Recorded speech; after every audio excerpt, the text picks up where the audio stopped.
Ladies and gentlemen, I'm your host Keith Andrew, and you're watching the Keith Andrew Network. We have a very special guest. He's an upcoming independent rap artist. With that being said, Mr. Hawk, it's a real honor and privilege having you as a guest, and thank you for being with us.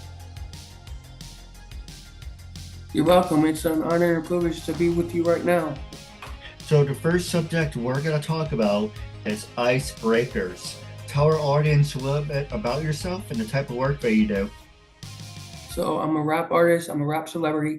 I uh I started rapping when I was out of high school, and we had a skate park, and I couldn't skate, so the only thing I could entertain my friends was rapping, and that's where my whole rapping career started. And every year I kept getting better and better and better, and that's where it really took off. And then I found a rap company in Rhode Island, and they invited me to the show. So that rap company became my family. And like family, some family members get along and some don't. Some are jealous and some are haters. But of course, in my family, most of them love me, and those are the ones that I really stick to. But later on in the years, I really noticed a change in my family. Some of them didn't talk to me, but talked to other people in my family.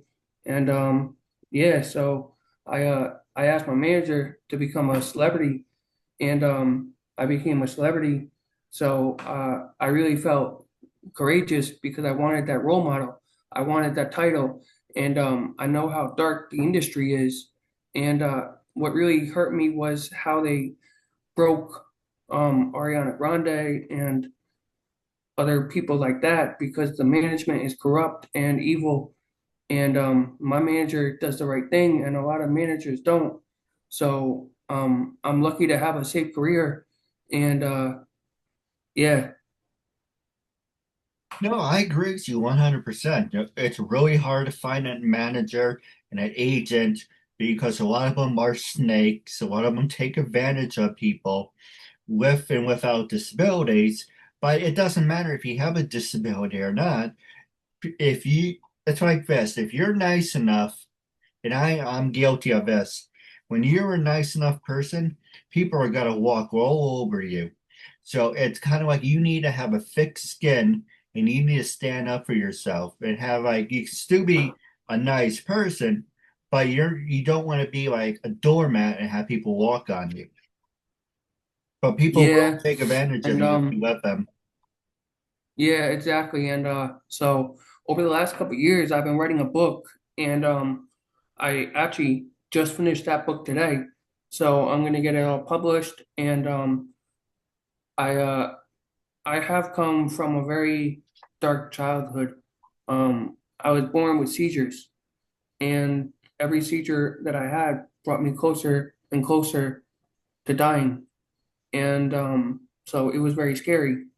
And then years later, I went in, and the doctor informed me that the seizures are gone when it when you're on the scale and the machines, the wires, the lines, they weren't there. And he said that's a miracle because I've never seen a patient, especially a patient I've known you for so long, to get rid of the seizures that you're born with. It's a miracle, and um, with great, with great honor and privilege, I want to tell you that you are officially seizure free. So I beat the seizures on my own. No, I thought you were gonna say something along the lines was great power comes great responsibility, and you don't have seizures anymore. I thought you were gonna say something like that, but no, congrats. You are an inspiration. You know, having seizures are no joke. It can really mess with you physically and mentally, and you are an inspiration for overcoming that obstacle that was placed in front of you. Yeah, I really am, and I'm also an inspiration to other people because of my book writing capability and Instagram. Now, Instagram is amazing to me because you mentioned your I book went viral on before. that. You mentioned your book before. What can you tell us about it? Uh, well, my book that I just finished writing today is about my life struggles, and not just me, but everything I went through, all the good, all the bad, all the deadly situations, all the everything that means like everything I went through is in this book. And I just finished it today.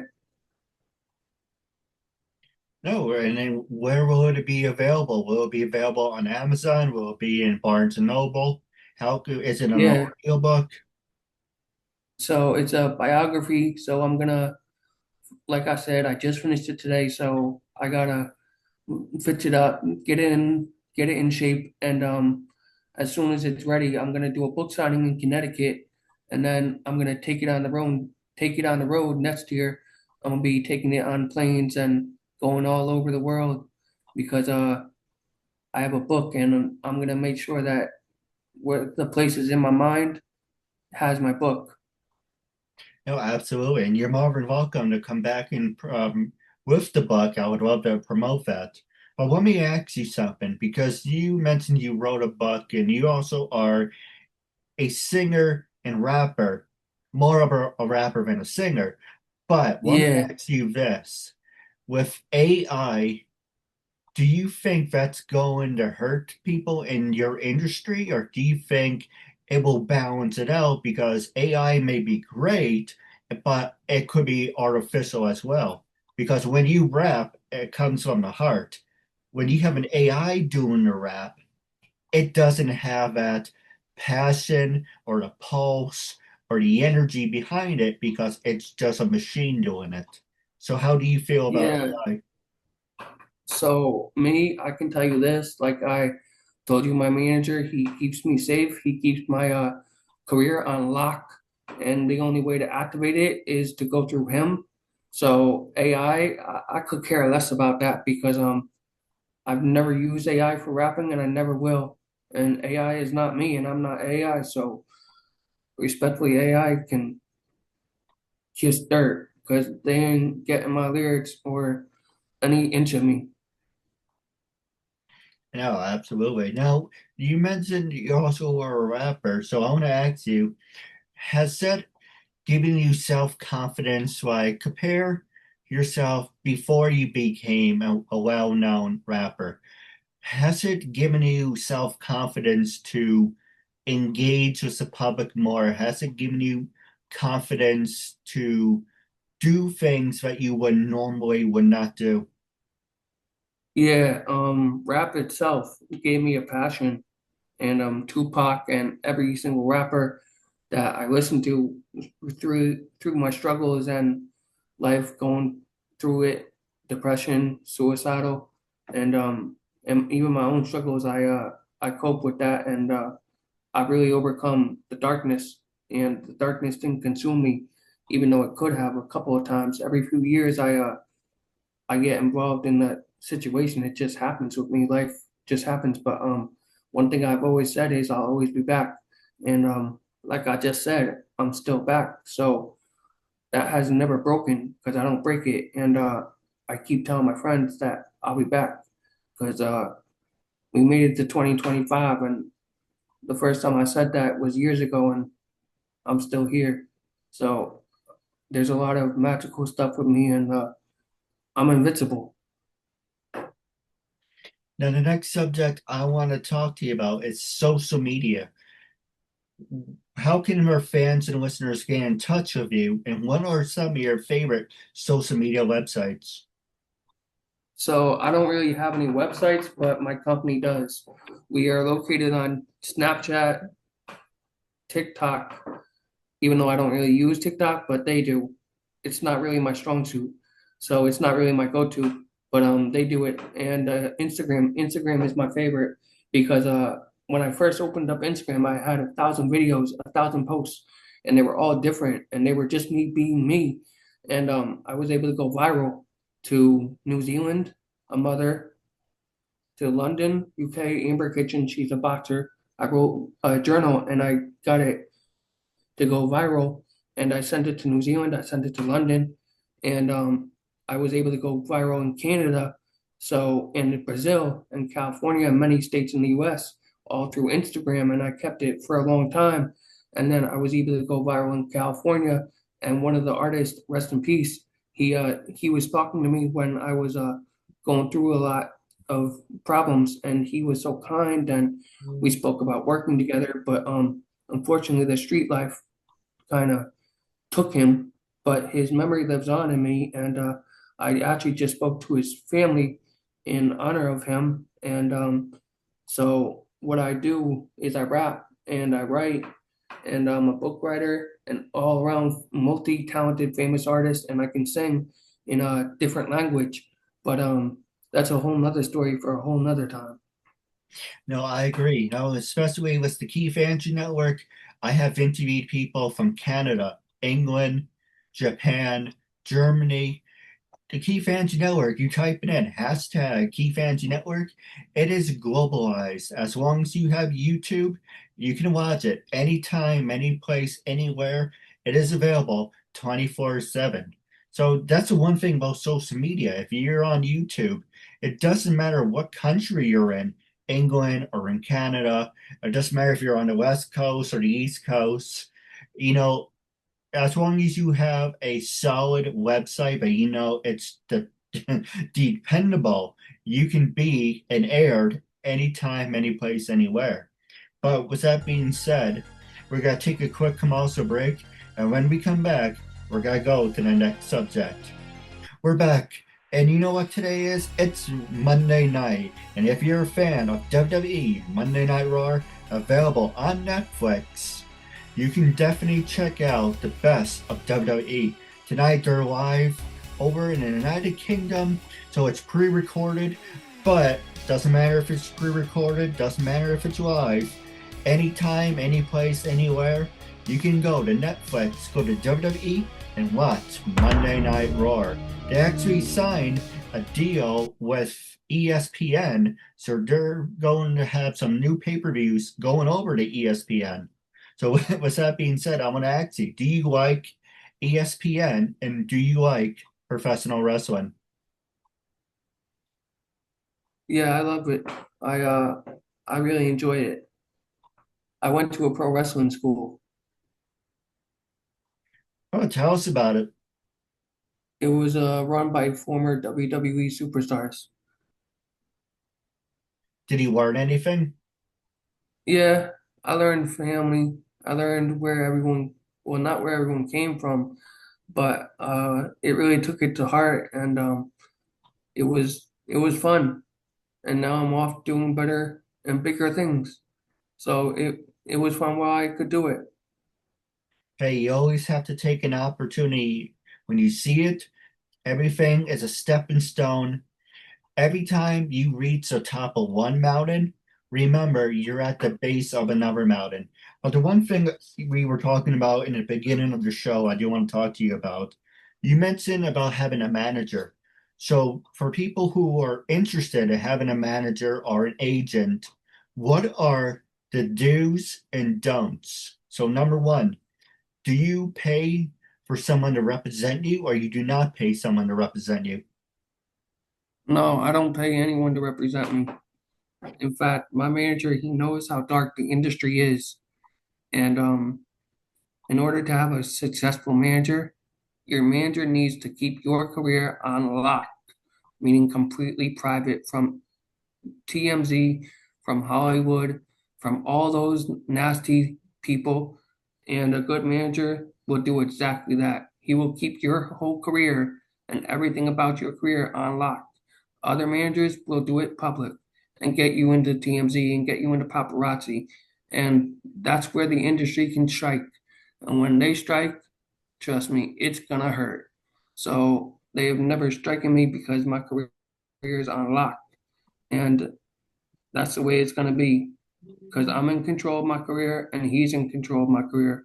We're a team, and that's it. The paparazzi are not your friends. No, they don't care. Hollywood doesn't care. TMZ doesn't care. They No, don't care about you. They want your money. They want your career. They don't care about you. no, you're absolutely right. And that's the same thing about being in the entertainment world. You are a spoke on a wheel. You're a spoke on the wheel. I'm a spoke on the wheel.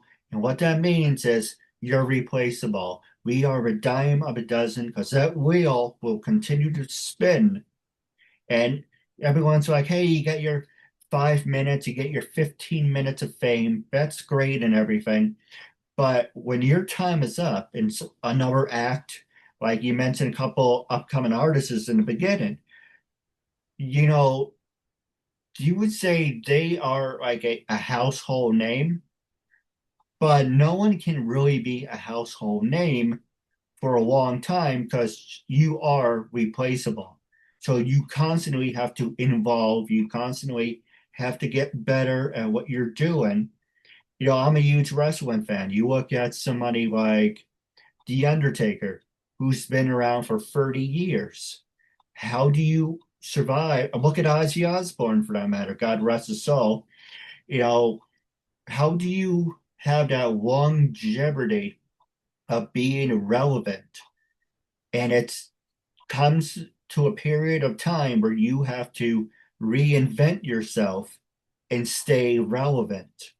It's really hard to stay relevant, and you're just starting out your career. So let me ask you, do you think in breaking that glass ceiling, because that's the first step, we all have to take that step. How do you break that glass ceiling, and have you felt like your career is going to places you wanted it to go? So, for example, the industry, like I said, is very dark. And for example, Ariana Grande, her managers, her makeup room, her changing room, they required her to wear what they wear. All Right. the gear, all the stage props, they required her. They didn't give her a choice. If she told her manager, "I'm not wearing these," her manager would have replaced her. And then that's where the corrupt comes in. She had to sign a contract and be like, "This is your contract. You will do exactly what I tell you, and you have no freedom in doing it." So that's the problem with the industry. The industry could have corrupted me. The industry can do whatever the industry wants because it thinks it's invincible. Well, it's not. The industry is not invincible. It's a curse. It wants to get its curse on you. It wants you to be in its traps. But I'm never going to be in its traps because I'm not allowing this industry to kill me. Now you bring up a good point when you mentioned kill me.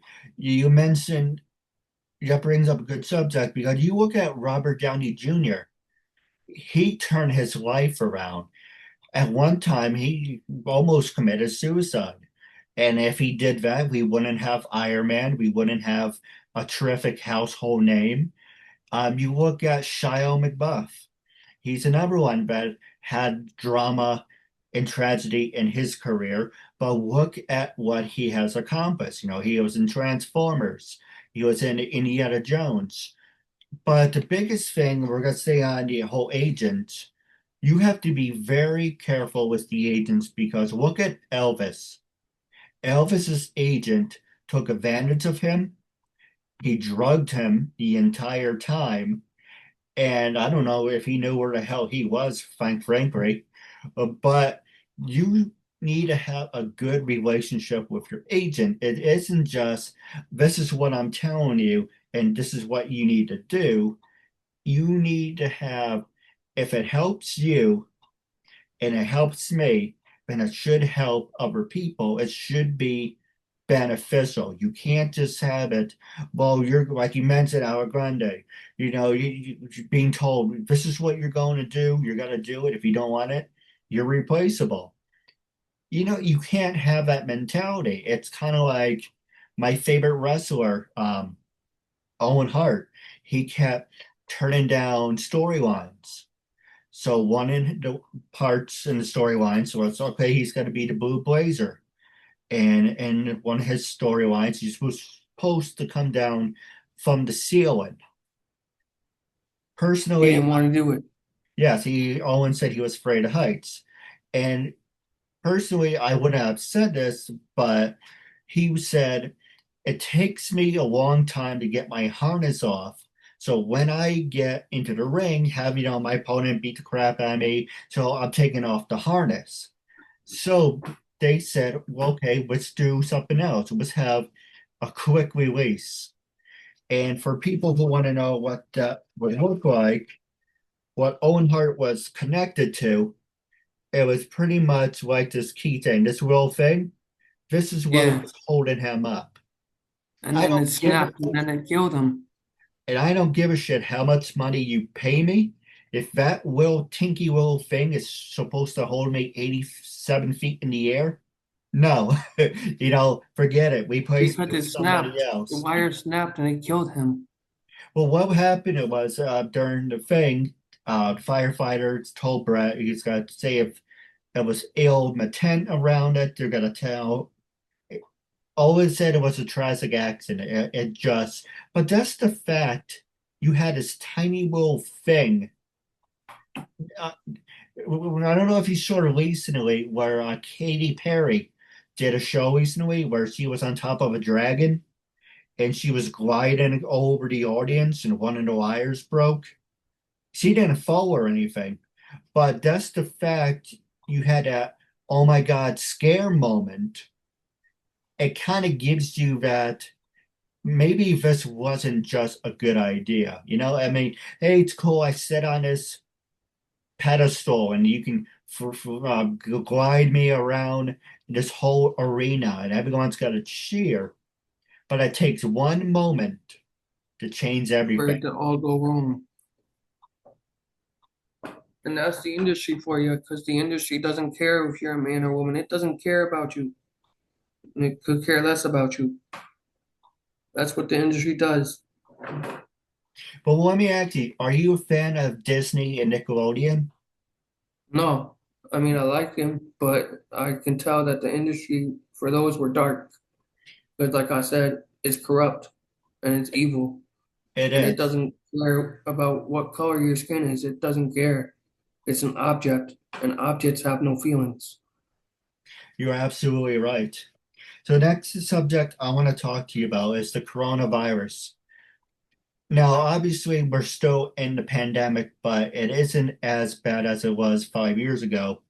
But we're, without any shadow of a doubt, we are not out of it, but we are gliding through it. When it first happened, how has it infected your life? And do you see life in a different point of view? No, not really. It was just a normal day, and we couldn't go out because we had to stay home. And I just sat there and watched television and ate and went about my day. So this coronavirus thing didn't really affect me, not one bit. Well, let me ask you this. What attracted you to start your rapid career? Uh, all the rappers that I looked up to, like Eminem, Tupac, 50 Cent, who signed his book at a show. He got his book signed, and I got it at my house. Nipsey Hussle, my friend in California, rest in peace, and all those other rappers. They inspired me. Now, most of those rappers have in common, unfortunately, they're not long with us anymore. And That's what the industry does to you. Once it has control on you, your life is theirs. And that's why I safely say the industry can never hurt me because no, I won't I let it. agree. Well, let me ask you this. What is your greatest achievement so far with everything you accomplished in your career? You mentioned you just got done writing your book. Is that one of your greatest achievements?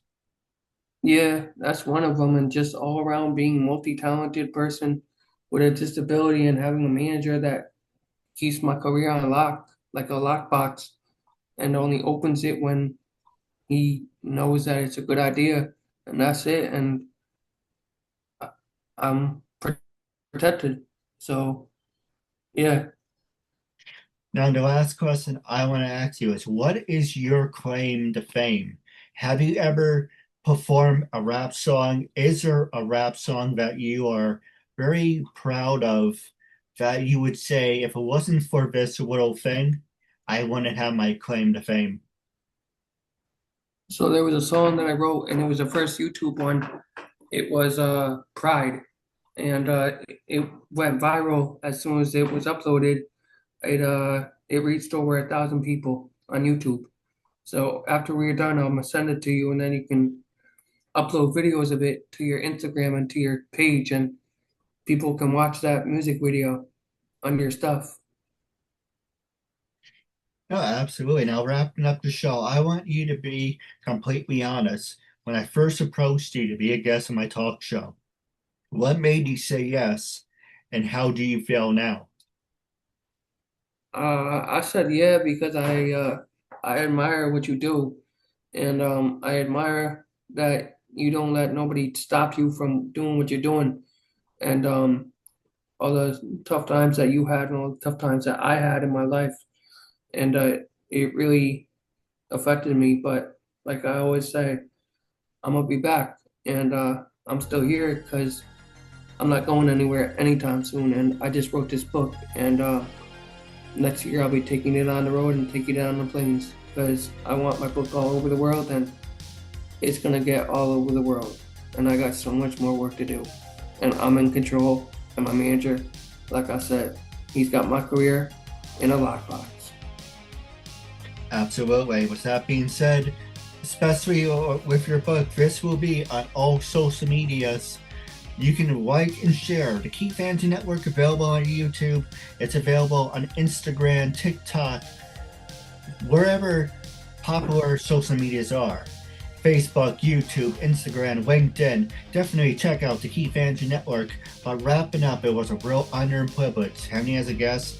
Thank you for this opportunity, and I really appreciate this. I hope I made a good impression on you.